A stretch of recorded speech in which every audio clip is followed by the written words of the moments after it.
সারাদিনের কুয়াশা ভরা দিনটারে কিন্তু জমাই হেলাইছি খুদের মিনি পোলাও দিয়া। খুদের মিনি পোলাও কি জানেন? বরিশালেরা যেডারে কয় খুদের লাতা, হেডারে কিন্তু আজকে জমাইছি 5 পদের ভর্তা দিয়া। লগে কলো বোম্বাই মরিচও আছে, হেডার দিয়ে কিন্তু পুরো জমাই হেলাইছি। মহে দিছি পর কলো পোলাও বিরিয়ানি ফেল হয়ে গেছে। আর এদিকে ভর্তা বানানোর লেগে ডাইল হেদ্দ করছি, বেগুন হেদ্দ করছি, আলু হেদ্দ করছি, উস্সিও লগে হেদ্দ করছি। আর এদিকে কিন্তু বাড়াবাড়ি আরাম বইয়ে গেছে, দেখছেন 3 পদের ভর্তা অলরেডি প্লেটের মধ্যে আইয়ে পড়ছে। আর এদিকে উস্সি ভর্তাটা এখন জনমের মতো করে ফেসতে আছে।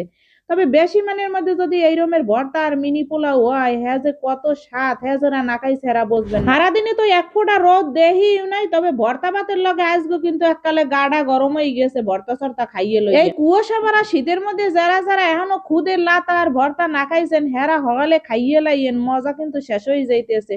সবাই খাইলে কোনো মজা লজা থাকবে না। মোর ভিডিওটা যদি আপনাদের ভালো লাগে থাকে অবশ্যই কিন্তু লাইক কমেন্ট শেয়ার করতে বলবেন না। ভালো থাকবেন, আল্লাহ হাফেজ।